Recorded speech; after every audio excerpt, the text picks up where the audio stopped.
What's happening, folks? Welcome to the Heroes Media Group Podcast Network. It's time for the TPO Doc Talk Podcast. It's me, Gene. As usual, each one of our shows being brought to you by the Romans Warrior Foundation. Helping is healing. Go check them out, romanswarriorfoundation.org. Or at Romans Warrior Foundation on any one of the socials. You can check them out there. The Global War on Terror's Wall of Remembrance is probably our flagship. That's what most people know us from. We are the only mobile monument that travels around the United States that is dedicated to the entire GWAT era. That's 1983 all the way through the withdrawal. So this is basically my generation's Vietnam Wall, if you will. And we're the only mobile version of this monument that's traveling around the United States, basically stewarded by the Romans Warrior Foundation. Go check them out there. They're making this podcast possible for us here with Heroes Media. All right, man. Well, cool. So we paid the bills there. We got that through Heroes Media Group Network. I want to give them also a super huge shout out, Mr. Adam Bird and the whole group over there. Dude, go check out heroesmediagrp.com. Go check them out. Or you can catch them on all socials at Heroes Media Group. There are some really cool podcasts that go on here. The People's Patriot Project, that's a fun one to watch. And we've got some new shows getting ready to come online on the network. You can catch basically a podcast pretty much 6-7 days a week, man, on the network. It's getting pretty filled up. A lot of cool topics in the veteran support service and the veteran community that we have out there. And, we're kind of the lighter version of that in the fact that we cover, the recreational therapy piece, if you will, and really focus heavily on the getting outdoors piece, that just because it works. It's an awesome community to get our veterans involved in, and you'd be surprised at just how many veterans first responders are already involved here. So it's basically it's a welcoming home when we get a chance to take people out on the water, get their butt in a Nucanoe Unlimited, and get them out on the water there, or the U10. We got one of those now too. So for any of the kids or any of the shorter folks, that U10 tends to work out pretty well for them as well. Speaking of Nucanoe, we have a fellow teammate of mine who is coming back to join us back on the show here. He was here last year. We got him coming back again this year. This dude stays busy, man, and he's. We were just talking off air. I stay super jealous of this guy, where he's at, and the cool content he puts out. Down there, he's got Kingfisher Kayak Adventures as well as being part of Nucanoe, and like I said, the guy we'll introduce you to him here and hear all about his busy schedule. Let's go ahead and bring in Mr. Buz Bireline here, and I'll get it. There you are. Boom. Did I get your last name right? Bireline, right? Bireline. Why do I do that every... Anytime someone says beer, I'm fine. Why do I do that every time? I ask you, and then I still screw it up. It's a funny spelling. It's okay. Just call me Buzz. It's fine. I'll usually answer. That's right. Especially if you say beer after it. Right. Buzz Beer. Excellent, man. Well, listen, I appreciate you taking the time in your schedule and joining us here on the little show again. And yeah, man, I was just saying, about you there. You stay super busy, dude. You are not at a lack of things to do throughout your day, from your career to the career you have with Nucanoe to the charter. I mean, it's you keep yourself burning candle at both ends, brother. Yeah, and thanks for inviting me. It's been super busy. 2024 was an exciting year. Got some new things coming up for 2025 as well. So, I usually don't.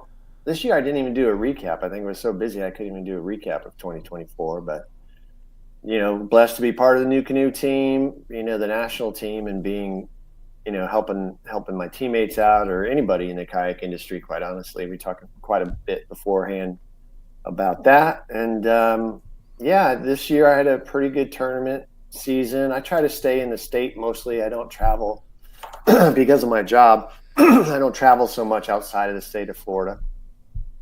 So when national tournaments come here, I usually try to participate in them, and I have, support my friends and Nucanoe teammates if they're coming down here. That's one thing that happened last year. I helped Guillermo Gonzalez a little bit with a boat that he had some problems getting his boat down here, so I let him borrow my boat, and it worked out, really fun and great. It's good to see him. And awesome. In the state Florida Bass Nation tournaments, I've got like a second and a third place, and on a local club level, I won one of those. So it's my first W this year. Nice. Or this past year. So that was good. And finished in the top 5 in AOI. Didn't do that well in the state championship, but that's okay. It doesn't. That's our sport, right? Yeah, I can't go to the national every time, but my goal is always to at least qualify for the state championship, and then see what happens from there. So if more happens, you can't win the national championship till you win your own conference, sort of thing. So that's that's one thing about our sport, Buzz, that I absolutely love is that when you do it long enough, you start to realize, look, I know your goal is to get like this year to Fort Worth, right? I know that's your goal, but that doesn't happen if you don't go into each and every tournament fully focused on that given body of water. So you gotta go the Navy SEAL route. How do they accomplish these almost, absurdly, horrendously difficult to do missions? By taking one step at a time. That's what they focus on.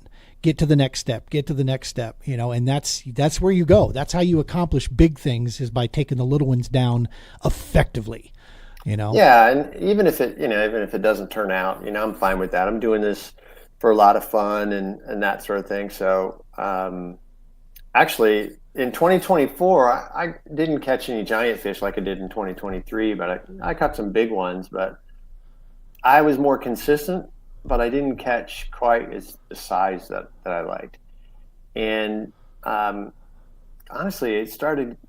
I got this little feeling that this is not as fun as what it used to be. I don't know if it was because it was big fish or not, but so one thing I did in 2024, I was asked by the Florida Bass Nation Kayak Series president if I would be their tournament director for this region, for the Northeast region. So I threw my hat in the ring and I was accepted, fortunately. Congratulations, man. Yeah, so I'm a tournament director now. Hell yeah. So last year we had like 60 individuals who participated in the Northeast region, and we have 4 regions in our state, so there's some overlap between the other regions.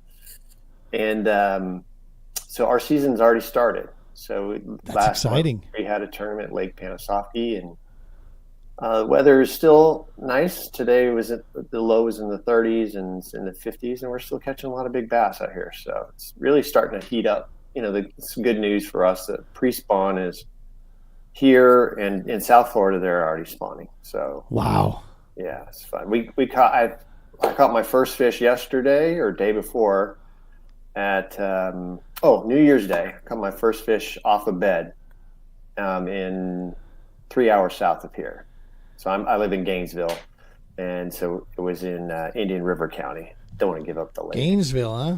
Home of the Gator. Big time Gator fan, right? Went to school there, so you gotta root for the home team. There you go. Yeah, I lived in Florida as a kid for 3rd, 4th, and 5th grade, and a little bit of 7th. Down by Live Oak, Crystal River, that area is basically where I lived down there.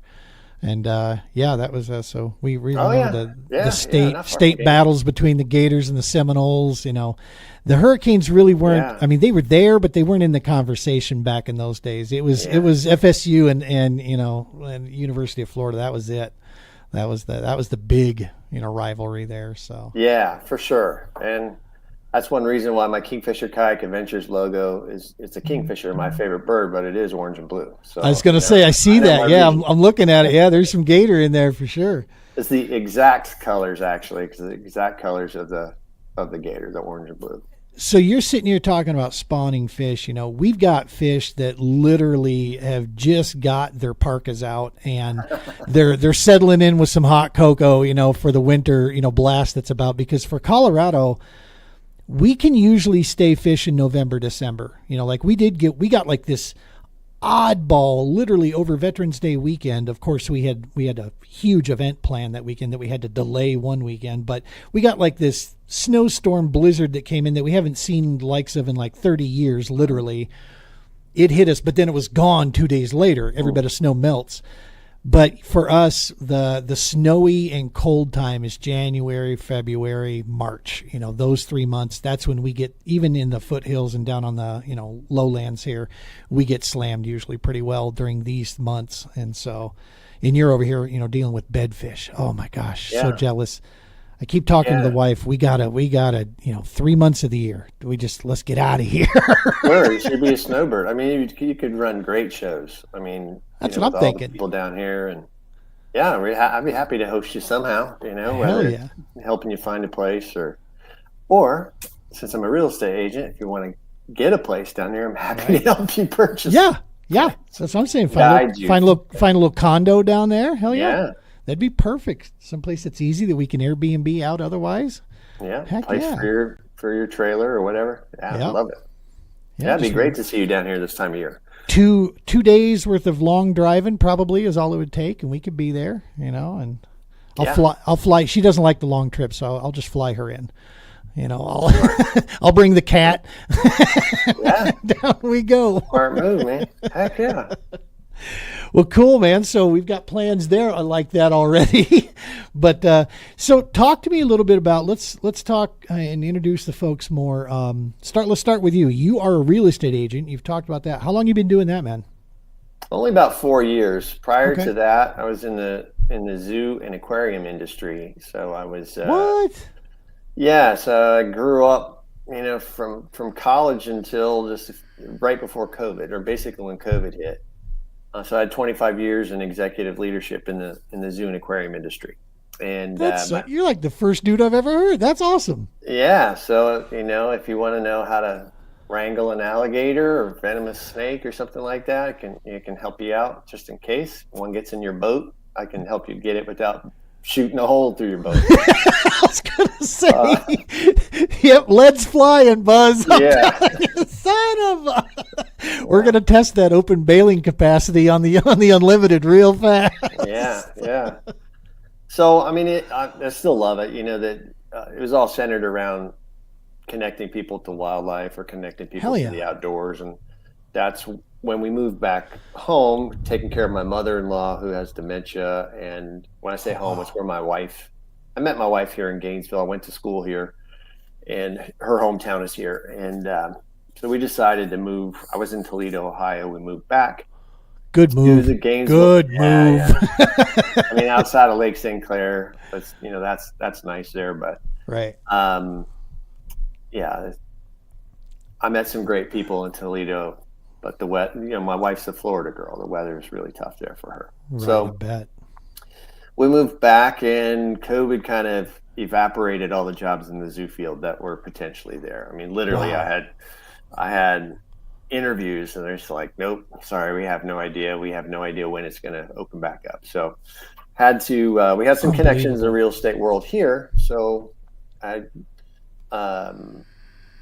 started the kayak guide business, and then I while I was working on my real estate license. So yeah, so thank you for showing that. So I've got social media kind of influence, and I think Nucanoe recognized that. I've been with them now on the national team, just started last year, but prior to that, I've been supporting them really since 2018, maybe, on and off online. Was that the first kayak you got into, or did you have another brand prior? I've never had another brand. Same. Yeah, I started 2015, started with that brand, and I did a lot of research on it. But I don't think I've even been in, I think maybe I've been in Jackson when I went on a guided trip once, but you won't see me in another brand. You get spoiled, right? Yeah, unless Nucanoe, something happens to them or something. But yeah, I really like it just works for me. It works for the price point. It works for the quality. I think it works for all the options that I like, because I could fish in a river. I just break it down or whatever. And it really helps. It really helped me for the guide business because it's so stable. You get some people who've never been on one before, or overweight or underweight, or just don't understand it that well. I have a little safety factor there. Hell yeah. No, we have the same thing with the TPO, because I'm taking folks out that have never been, in most cases. This is their first time ever. And so, yeah, when you put them in an unlimited, man, it's like, look, you're going to get spoiled here. I just want you to know that, but this is the boat that I would trust my family in. And so I'm going to trust it to put you in, and I'm going to take you out. And all we're going to worry about all day long is fishing. and that's a super cool feeling. And life's been so busy. I actually haven't been doing that much guiding. Lately. I've kind of had to set that to the side. A lot of it's because my partners are just trying to meet the demands of what my partners have asked me to do. I have contracts with some of these folks. And to be clear, for those people watching, I'm really not getting paid or anything like that. But that's for everybody. It's a goal if I could get on with one of these companies in the future, and keep the fishing life, going and do less and less real estate, then that would be ideal. So right. I'm not in a rush, and we got a little cushion there. So I feel like, I can put a lot of time into promotional development and social media and that sort of thing. So at least right now. You do a hell of a job, man. Your content is always one that I like, directing people to and showing them that, this is the way you conduct yourself in a professional manner, but yet you can still also, you keep it raw enough to keep it fun, to watch the stuff that you post and the things that the pictures that you throw up there. And that's a tough balance to do. A lot of guys, they don't know how, they go too far one side or the other. It's either too canned or it's too like cringy, and you do a perfect job of keeping stuff fun and professional out there, man. I appreciate that, because it's definitely takes some planning. Like on my YouTube page, which I'd love to get more followers on. So do me a favor and post on that. It's Kingfisher Kayak Adventures. Kingfisher Kayak, yeah. That's Facebook, but it's the same. It's the same on YouTube as well. Yeah, Kingfisher Kayak Adventures. That I've used more. It's funny because you watch yourself and get better at these videos. Sometimes they're a hit, and sometimes they're not. And I just noticed that when I was more laid back and just talked about the fish that I caught that day, that I wasn't getting as many followers as when I used what do you call where you have the words on the screen and that's our the subtitles jumping around, hold on, I'll tell you what it's called. So I got it on an app. It's called. I'm like the worst guy to ask for that stuff. I don't. I've got a couple guys on the TPO team. Teleprompter. There you go. So I'll use the teleprompter, and people probably know that I'm using it, because if they look at a different video where I'm just kind of chilled and relaxed and just off the cuff, it's still me. I mean, either way, it's still me. But the teleprompter for like the more educational videos, keeps me so I'm not doing so many uhs and ands and So, right. So that's it just kind of develops. Where on Instagram page, it's just about me and my buds, going fishing or getting hyped about a fish I found, or who knows. Right. So it's all a big experiment, and what you see is what you get. I can be very formal, especially, in the zoo world, executive leadership is very formal. So, I'm still that way. One head, many hats. Yeah. So, whatever people want, I can provide it for them. Well, besides that, man, you're a hell of an angler. I mean, you put big fish up, and when you go out, you make it fun, to follow along. Especially, I don't blame you, by the way, for not leaving the state when you said you don't travel much. You're in Florida, dog. I mean, that's the rest of us want to get to you. I don't blame you for let them come to your doorstep. Yeah, I can see that. That's kind of a secondary goal of mine this year, is to I'm participating in Marty Hughes's Fish 2025, try to catch 2,025 fish in a year. And I don't know if I'm going to catch, I'm not pushing it really hard, but I just want to know how many fish I catch in a year. Like, so cool. I know I catch a lot, but is it 500 or is it closer to 1,500? Or, if I get close, or if I have some of those 50 fish days, I have enough of those, then, hey, man, I'll really try to push it at the end of the year. Right. But that's pretty cool. And since I'm doing that, I'm also tracking what I'm going to try, and we'll just see what it looks like, by July or something like that, to fish in every county in our state, because I'm already all over the county. So there's 67 counties, and I'm pretty confident that I fish in at least 30, because in some, like Orange Lake, I could fish in 2 counties on the same lake. Oh, wow. Because it's Marion County is on one side and Alachua County is on the other. So I could get 2 counties at once. There you go. And some of the counties would be harder, like Key West. I might have to, get a guide trip down there. Might not necessarily take. That's all salt down there, though. Yeah. Well, still, I still want to. It doesn't have to be bass fish to me. Are there redfish down there? Oh yeah. In the Keys? Yeah. Not so much in the Keys, but Right. there are redfish in the state of Florida. Yes. And is that Gulf side primarily? No, it's on both sides. Is it on both sides, the redfish? Yeah. Cool. Yeah. So I don't know much about the species, so. Yeah. I know I want to chase them, but I don't know. Sure. Yeah, I don't know much about them yet. Yeah, I mean, they migrate a little bit too, but yeah, you can find them on either coast. Yeah, cool. Atlantic coast or whatever. Sure. Yeah, I'm within 45 minutes of a redfish at any time, basically here in Gainesville. So, and surprisingly, I don't do it that much. I just, I fish more bass fishing, mostly because I don't want everything to rust. Right. I'm just lazy with my. I'm lazy, Gene. I'm just lazy. I don't want to. That ain't lazy. I'm with you, man. You gotta prioritize. People that haven't been around saltwater don't understand what it does to gear and equipment, man. Ooh. And if some of these guys, I don't know how they do it. Like they're well more disciplined than I am. They're like cleaning their stuff. Like right after every tournament, they're spraying off, and I use my kayak like if you look at any of my fish pictures, at the bottom of my deck.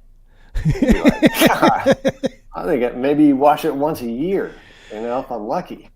So maybe for a picture or something that for promotions. So I'm pretty religious about cleaning the Unlimited out, and I try to do 1 or 2 cleaning videos every year of it. I'm pretty religious about it when we're going in or out of the state, because we do that with our Bassmaster Club here, right. Just because multiple reasons. Number one, we're not a destination state for great bass fishing. Okay, our lakes. Right. Secondly, our local governments charge a horrendous, ridiculous, ludicrous amount of money for permits and everything else that we've gone. The Californication of Colorado has occurred. It's here. We are Eastern California. So of course, it's more expensive for me to fish and get my local and register my kayak here in my home state than it is for me to jump over to Nebraska or Kansas and fish. I can fish there cheaper as an out-of-state non-resident than I can in my own state. It's ridiculous. So when we do that, when we leave or come back, that's when I always try to clean and make sure. Yeah. But if I know I'm going to be hitting Pueblo Res, and only that for the next couple of months, I probably don't clean it as much as I should. But it sits in the back of my truck most of the time in the deal, so it's getting dried out and rained on and everything else. Yeah, for the record, I clean if I take someone out fishing, like on a guide trip, it's clean before I go hand. But I'm just talking about my Unlimited, my die-hard, turning the rig. I just throw it in the back and go because I want to go. Yep. And because I'm so busy, it's just another thing. Otherwise, I'm sure when I retired, then I'll probably take care of my equipment better. Right. I feel that, man. Yeah, I feel that. And so that's, we're in a similar boat, that the first kayak I ever got into was a Nucanoe, and it was based on a ton of research. I had narrowed down, the field to a certain batch. And I think the Unlimited had been out for 1 year, maybe 2 years. And so what I heard about Nucanoe, F12 being the Frontier was the flagship for many, many years. The Unlimited, however, was quickly taking over, as that new flagship boat.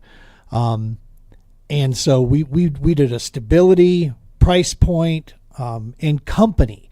This was the thing that was one of the most important things to me, was about who's behind this. Number one, doesn't hurt that it's American made. You know what I mean? That really helps a lot, especially in the line of work that we do. But of all the companies that I called, of the very few that actually got back with me when I was trying to set up this relationship, Nucanoe, I never had to make but one phone call, because the gal there that answered the phone that I chatted with said, you know what? I gave her my elevator, pitch. She's like, you need to talk with Blake. I think Blake's the guy you want to chat with. And I'm like, okay. And I was getting ready to ask, may I have his email or, phone number direct? She goes, let me transfer you over. Yeah. I'm like, what the heck? She sends me over, come to find out she was in Washington State. He was in Florida, at the time. So I chat with Blake, and by the time we get done, the deal is sealed. He hit me. I wasn't ready for it. He's like, all right, man, I'm in. What do you want from us? Right. What do you need from us is what he said. And I'm like, cool. I had to tell him, like, Blake, I got to be honest with you. I wasn't ready for this, that you would say yes this quick. So can I get back with you on, what a good relationship that we could work out? He's like, yeah, not a problem. But in the meantime, consider this. This is what I'll offer. And he gave us an offer there that we jumped on. Romans Warrior Foundation and Nucanoe, we got together. TPO spun up from all that awesome relationship. And we, that's the other part I love about being a part of this team is the fact that I'm proud of who we are. I'm proud of our organization. I'm proud of how we do business, how we take care of our customers. I'm proud of the guy that owns the thing. I'm thankful for his service, and what he's, has done to build this brand. And, I got one chink in our armor, brother, and see if you confirm with me on this. And I'm hoping that sooner or later we can address this, and that is a through-hole pedal system. I mean, it'll take a whole new redesign. I think it would. But it's the one chink in our armor, I think, to be honest with you. I think it's the only thing that if there's something that somebody else, would not come over to us, it's because they have that, and leaving that is just too scary for them, to go all in. And so, yeah, it would. I think you're right. I think it would take a complete new model from us to be able to have that. Yeah. I can't speak for company strategy or anything like that. I'm feel fortunate that I even ask my opinion every once in a while. So right. But I would say that the fact that motors are now so much more prevalent. Yep. I think that'll be the key thing is to really decide, is this really even needed? I mean, when Hobie started, and then Hobie tournaments, when it existed, it doesn't exist anymore, or at least this year, when they said, hey, we're going to have motors on there, then I was like, even Hobie knows, and they have what I consider one of the best pedal systems around. Yep. And ours is fine. It's good. It's just more cumbersome, than just one piece, one unit. And especially the way it's going, like when the Bonafide thing came out, I don't know if you saw Gene Jensen's boat, but it's like good night. Yeah. I already thought mine was like a mini bass boat. I had said that many times. People, they're like, "Oh, I love your rig" or whatever. And I say, "Yeah, it's just like a little plastic mini bass boat." And now I look at the XTR, the XTR, which they, I would say Nucanoe is the original XTR. They took so many different features and concepts, and concepts about our designs that's not a bash on that boat at all, or the company. No, these were smart concepts that they played with. I'm quite frankly, I'm surprised it took people as long as it did to actually start doing some of the stuff that we've been doing for years, like our drainage. You look at that sunken drainage system, they jumped on board with that. The rotating seat, they jumped on board with that. It's like, those are reasons why I will not leave the Unlimited, is because of those tiny little features like that separate my boat. No one ever says the Unlimited's a wet ride like they do a few other brands, that are out there. And I'm I did a video on that on my YouTube, like how fast it drains. I don't know if you saw that one or not, but it's like it drains. I dumped like a whole 25, 30 gallons in the boat at once. And, for a video, just for gone. Fun.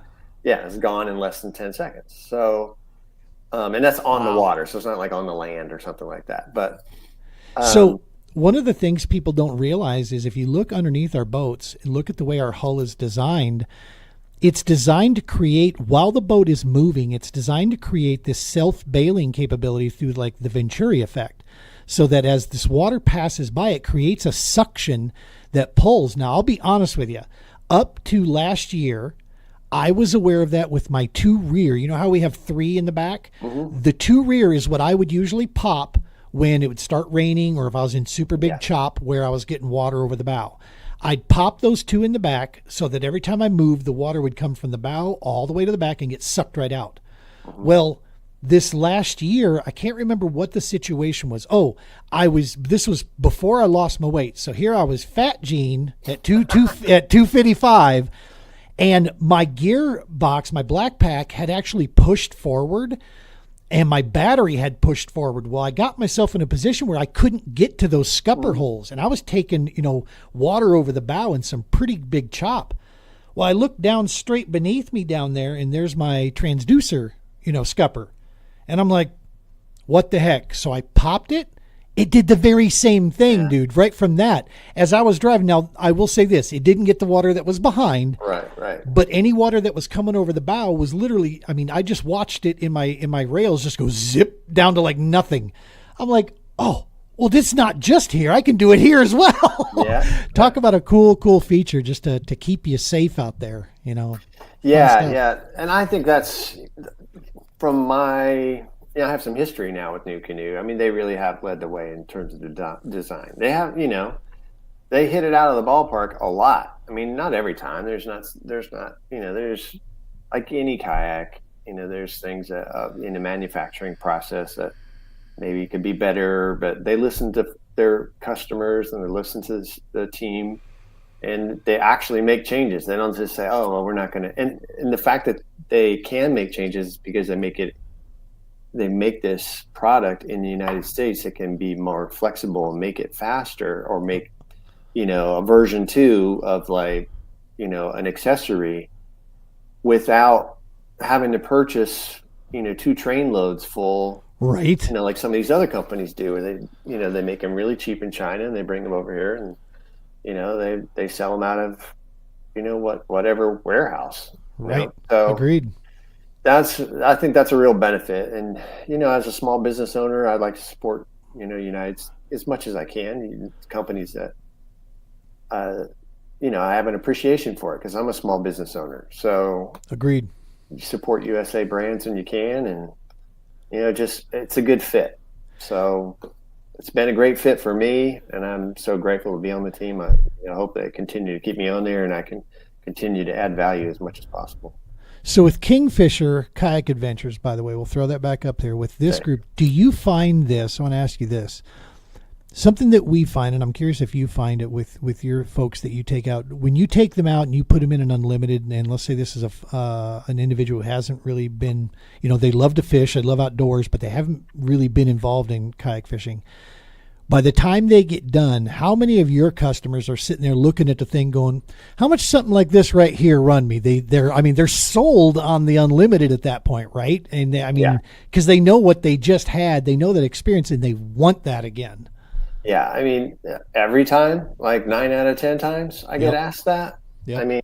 Unless it's like somebody who doesn't really, they're going because they're kind of being made to go or something, come along with the family sort of thing. I don't really want to be here, but in most cases they want to be there. And yeah, I always get the question, how much does it cost? And, the variation, what would happen if I got the motor and that sort of, and I'm constantly helping people online about that too.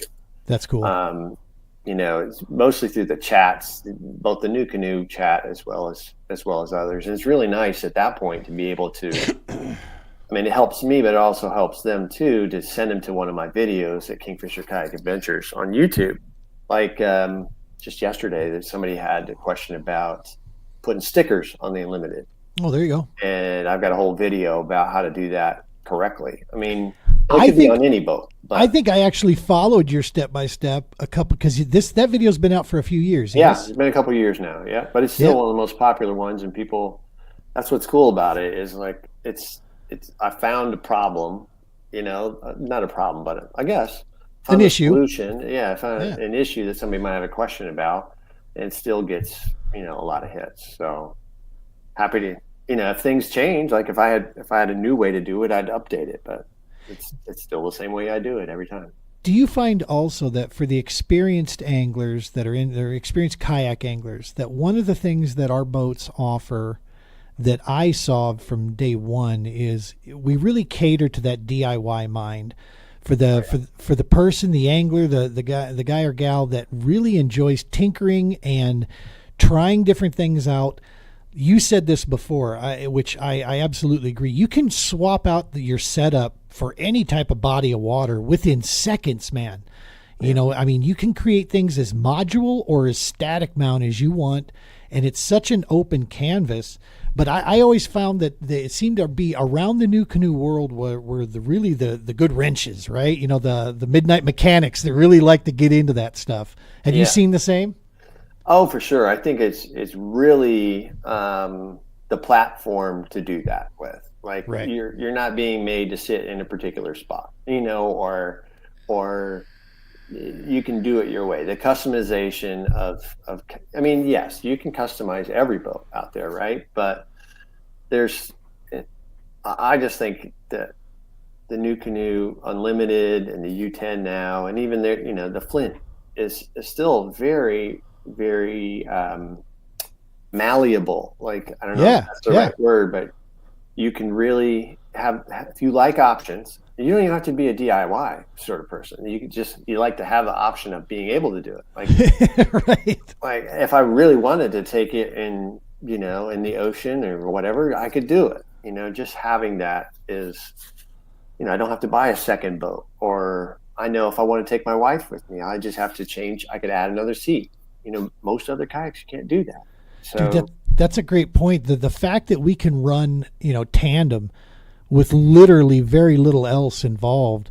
I saw one tandem setup that I was just like, now that's just brilliant. I was trying to figure out how to do it, but of course I'm trying to do it with all my fishing gear, which that's not going to work. But they had moved the one seat further back, put the pivot drive in there, and then a seat in front of the pivot drive. And I'm like, how badass is that, man? You know, you know, husband or you know, short straw drawer is who gets to be the power source, and the, you know, person on the bow gets to, you know, fish away, man, and just enjoy the ride.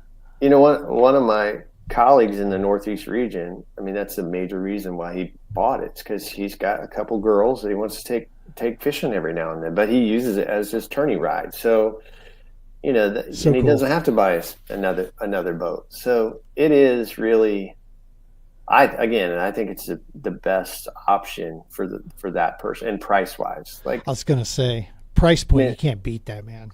You really can't. I mean, it is so much better than something you might buy at Bass Pro, and I like Bass Pro. You know, as a organization, they're fine, but you know, they go for entry level boats for somebody who's only going to use them every once in a while.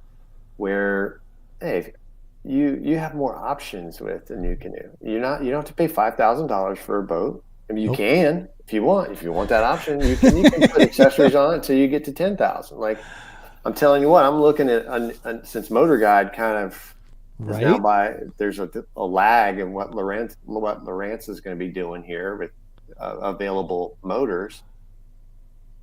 I'm looking at a Florida company right now that has a new motor coming out. So word is the shaft of that motor is built like with the stuff they built Wolverine's bones out of. That's right. So I'm taking a serious look at that, and they have a 36, now don't they?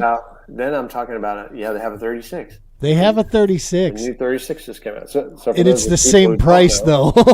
It's the price of the boat. Yeah. Actually, twice the boat.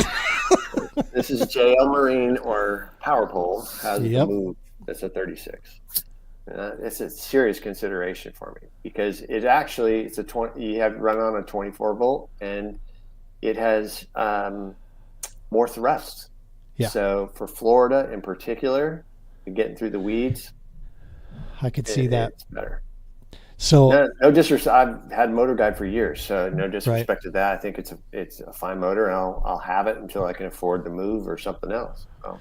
So since we're sharing, I'm actually with our new dealer, Militia Marine, coming on board here. They're a huge Garmin dealership down there, and so we're looking to work with them for our new boat this year that we'll be taking in. We're actually going to go with that Stinger color, I think is what we're going to. Yep. Oh, cool. We got another couple months, I think, left of that before they're out of that dye, for a while. And so I think we're going to do that because we don't have that color in our little fleet yet. Cool. but we are actually really hardcore considering looking at that Kraken. And it's got the 24, 36 capability. So if you put a 36 on it, well, just like the Force, I had the Garmin Force on my bass boat. Yeah. And when you were at the low speeds, the thing I loved about that Force was that it was so silent when it was at the low speeds. The thing was just so, I mean, you could barely tell it was on. But when you cracked it up to 10, I mean, it could sit there and pull my boat at like 4 to 5, mile per hour across the water, a 21-foot bass boat. This thing was just pulling me across the water. And I'm thinking, good night. And because it would auto switch up to 36 volt at that point. Oh, cool. Well, the Kraken does the same thing. Yeah. And so I'm sitting here looking at that going, this might be the way of, especially because if we can work with militia on this, there might be a way that we can, really create a flagship boat for Nucanoe and for militia and for us at the TPO, to better help take guys out and get them around the water there. Plus, what that would do is give me the ability to donate all my gear into the TPO fleet. Yeah. My current gear, and so that we'd have now 3 motorized boats out there, 2 with NKs and 2 with bow mounts. So, yeah, I've been running a power pole micro power pole, the anchor system for, I don't know, I was an early adopter of that since 2016, beginning of 2016. They're a great company. And, so I like your thought process, the kind of the flagship for Garmin or, in Florida, because it's a Florida company, I could be its flagship sample to take people around. That's the thing, we say this all the time, and it's one thing to talk about what you can do, but to show somebody straightforward what is possible. For us with the TPO, catching that attention is a big deal for us because it grabs that attention in, but it also helps us do our job to just visually represent the brands that take care of our organization. Militia Marine, Nucanoe. Without their involvement, we're not able to do what we can do. We also can't go out there and tell people, hey, go buy a boat from such and such. We can't do that as an organization because now it's an advertisement, right? Yep. And as a nonprofit, so the best way we can do it is, hey, take a look at the rig. Where in the heck did you get this? Oh, yeah, the guys over at Militia. They put it together for us. Bang. This is a Nucanoe Unlimited. This is what we're doing with it. I don't have to tell them. They're going to do it on their own at that point. They go hunting. So that's why we're considering it, looking at it. But yeah, I'm with you, man, on juicing up the front end of this boat, just because I know the Unlimited can handle it. And, for sure. And the fact that if, you'll agree with this, the thought of maybe cooking across at 6 miles an hour, that's not such a bad idea. Yeah, no doubt about it. And still having spot lock or whatever they call it. Garmin, anchor mode, spot lock. Yeah, for sure. So, I mean, there's, still wear your PFD, obviously, which I know we're going to talk a little bit about that. I was going to say, in a little bit, but. Yeah, let's actually switch right to that, brother, because that's I actually super awesome that you asked me about this before we got going, and I'm 100% behind you with this because as a former first responder myself, I've seen the working end of this thing. There's a reason why, and I've told a very good buddy of mine who's going to be my teammate this year. We're doing a little team series out here as well, and I told him last year that, hey man, any PFD is better than no PFD, but honestly, the self-inflating ones, not a big fan of. Not for kayaking, and only because of the fact that you're putting your life in the hands of a piece of mechanic, work there. And I've seen these things not go off. I've seen them go off too early. So I like to know that if I get knocked the hell out for some reason, that my PFD's working whether I'm doing anything to it or not. Yeah. So yeah, man, let's talk a little bit about that. Yeah, just as an aside on that, I had a buddy of mine who we fished in the Florida Hooligans. That was a team series for a while, and his opened up in a hotel room. Oh crap! So I don't know how that happened, but I saw the video of it afterwards. It was hilarious. Yeah, so it's mechanical. I'm a fan of the non-mechanical ones too. I definitely understand they're less bulky. Or they're more bulky than the mechanical ones that, that have the pressurized gas and stuff in them. But Right. either way, I think you should wear them. And the reason I bring that up is just on 2 days ago here on Lake Santa Fe, which is one of the larger lakes in our area. It's kind of it's a unique lake for Florida, but it's one of our tournament lakes. And there's a kayaker, a couple kayakers that went out, and only one came back. So they're still searching for the person. It's been now 48 hours, and it's been in the 30s at night here in north central Florida. So I don't, no one said, did he get out somehow and swim away, or what the situation was. But the statistics, I had lunch with Hunter Bland, who's a professional angler in the boat series, and did the opens and so forth. And he works with the National Safe Boating Council. So he lives in Ocala. He's in the Gainesville area. And we talked quite a bit about the stats out there that were provided by them. So for those of you who are watching, I would encourage you to go look at them, look at this organization and support them. And, they've made some great progress with people having personal flotation devices on their boats and wearing them, and with less accidents out there, except with kayakers. And with all the new people who probably got kayakers for Christmas or got new kayaks for Christmas. Yep. It's usually those people in the kayak world, those people have less than 100 hours on the water. That's the death ratio of somebody who falls out of their boat. It's mostly inexperienced folks. And then they're not wearing a PFD because, go ahead. Do they include also stand-up paddleboarders in that classification? I don't recall. Okay. I don't think so. At least not in the stats that I was looking at on Okay. that. Okay. So that might be a separate one. But I think they probably put canoes and kayaks together. Gotcha. Sit on, and whether they're fishing or not, they definitely don't. They Right. don't put that in there.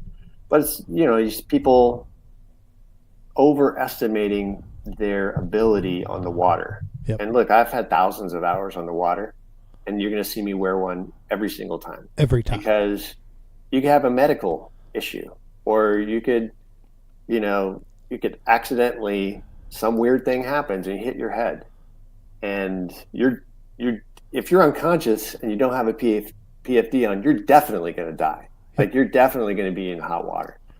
But at least with the PFD, you got a chance, even if it's to roll over, if you happen to roll over on your back or something, to so you have an open airway. So Yep. Please, obviously, wear it. But I'm going to do some videos this year to support the National Safety Boating Council. And the reason I talked to Hunter Bland about it is, and he is like their spokesperson, or a very strong spokesperson, because when he fished for the University of Florida for their bass team, they had a accident. Him and his partner had an accident. Some shaft or something broke in the steering column and crashed their boat. And they had video going, and it was like one of the first ever major crashes at 70 miles an hour. Jesus. And they survived it because they had those on. And fortunately he wasn't dramatically injured, paralyzed or anything like that. He's still an angler and does great work. But when he comes to me and says, Buzz, look, you need to use your influence to help save kayakers, because kayakers are not doing as well as other areas, then I'm going to do it. So, and especially in a state like Florida, where people don't realize just how much of that state is just water. It's not just surrounding it, folks. I mean, you can't step, without being in something sloshy. There is a lot of water to fish and to recreate and to take in and see in that area. So, yeah. And 1 million boats. Literally, I think there's 1 million boats in Florida, and growing every year. So I can't tell you how many times I've been almost hit by an airboat. I have my flag up and everything else, but with all the vegetation and so forth, they come flying around the corner. Don't listen to music while you're in a kayak, because you need to hear those boats coming to you. Yep. that's my biggest fear. Like I changed, and I have a video on Kingfisher Kayak Adventures about PFD, so please check that out.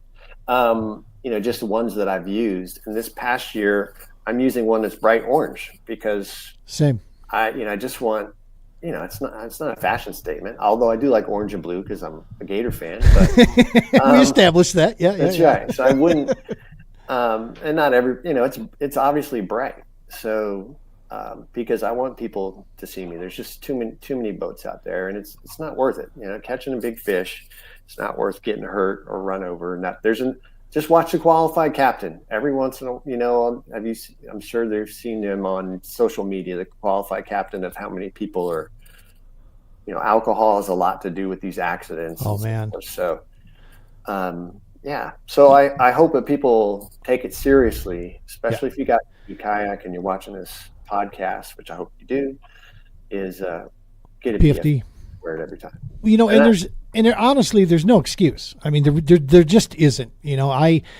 Here in Colorado, what we deal with is very crowded lakes. If you try to go fishing in your kayak on any one of because all of our stuff is man-made, it's all man-made reservoirs. And we don't have a lot. So the very few we have are always very crowded. And what comes out in the summertime between the holiday brackets there is, the big wakeboard with nickel black Baron and the white rim sunglasses and the White Claws, right? That's what comes out. That's what comes out in droves on our water. And I'll be honest with you, they do not pay attention.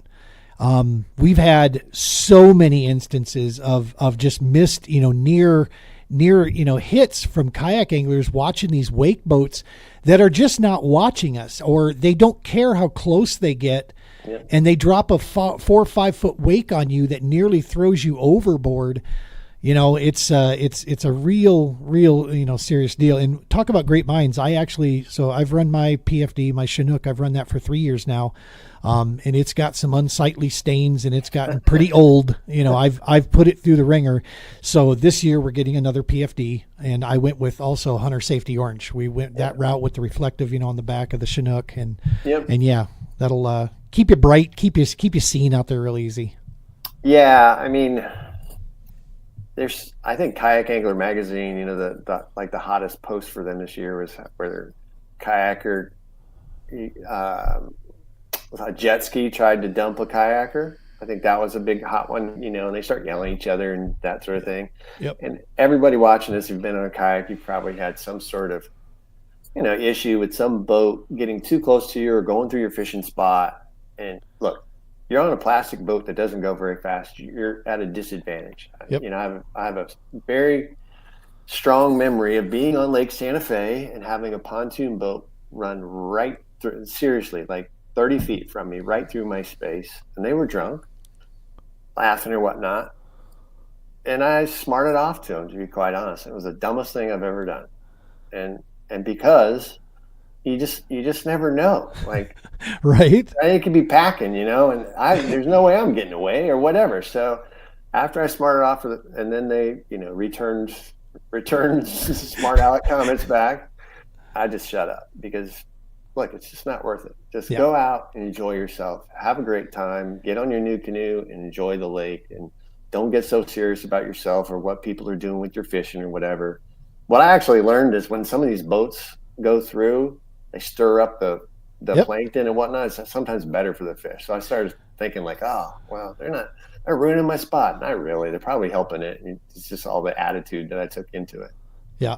And, you're going to encounter this in any amount of time on the water. I've seen it when I was in the bass boat world. I've seen it, with the kayak side, and nothing you say or do is going to change their opinion of they're okay and you're just being a jerk. You know what I mean? It's like, it's just going to be that way. So the best thing to do is come back to camp later with your buddies and we'll complain together and call them names and, we'll go that route and we'll make a funny joke about it on the next podcast and we'll move on from there. Yeah. As long as people aren't getting hurt, man, because that's when it goes way too far when people start getting physically in danger out there. Because like you said, we are the motorcycles of the water. Right. We don't get in fender benders, right? It's like if something bad happens, it happens bad to us. Right. Where boats can bounce off of things and be okay. We don't bounce, so well. So Yeah. So that's our gray-haired experience. right. Right there for all the young pups who are like, That's wisdom. I just get out there and whiz around.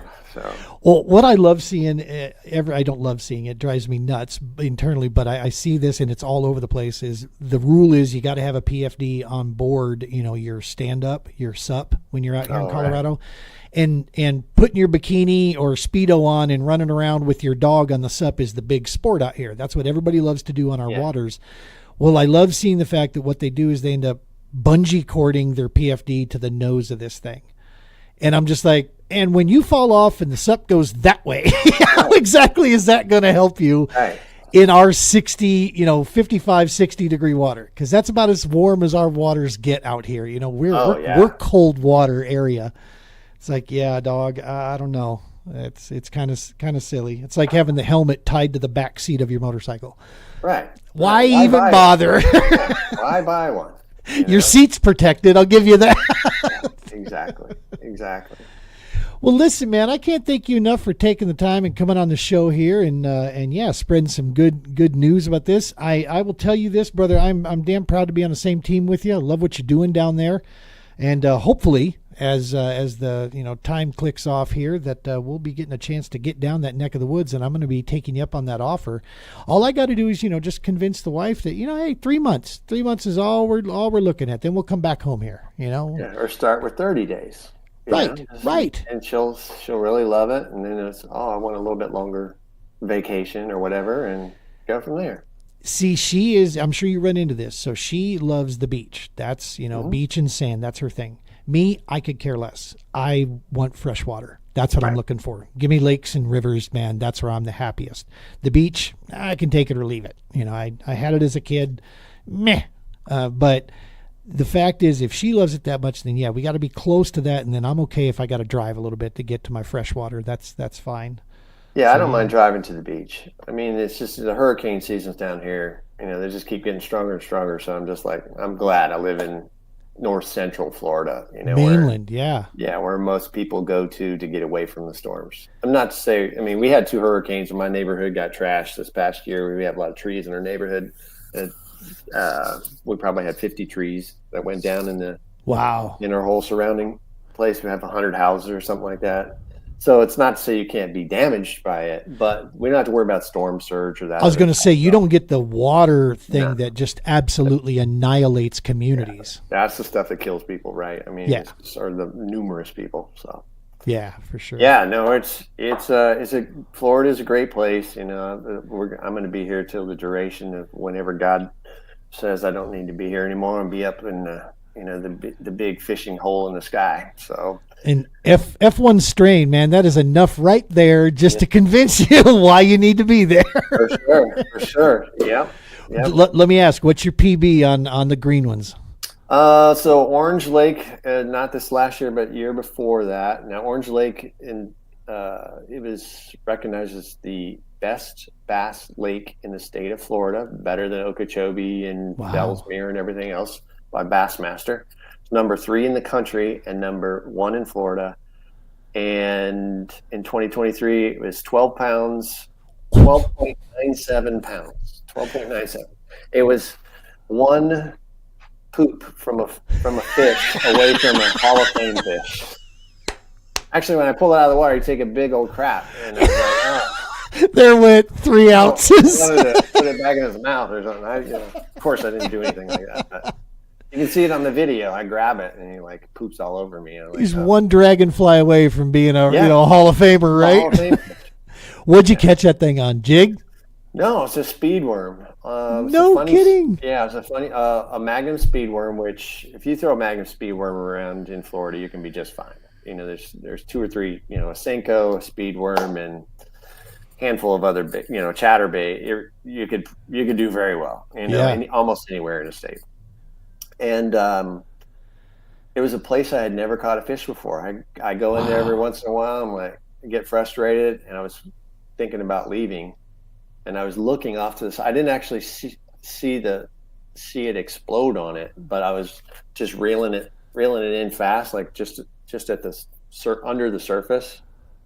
And I just hear this splash as I'm figuring my way out. I have a video on it, Kingfisher Kayak Adventures on YouTube. You can see the whole thing. You can see me, except for the fish break, because I had some problems with my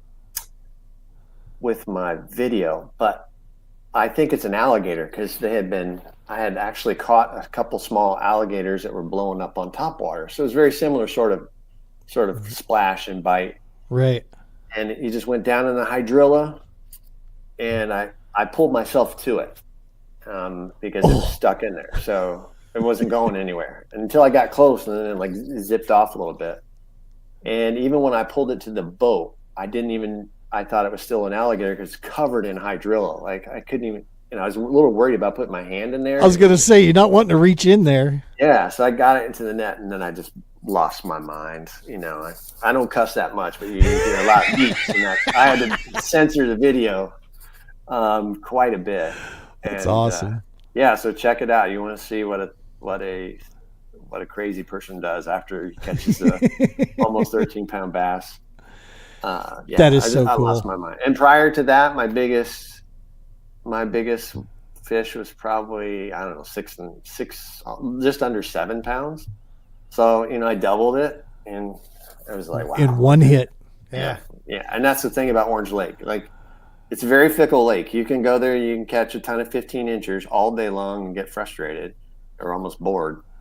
But any cast could be a 10 to 15-pound bass. Good. My buddies have caught 2 15s in the same day. Oh.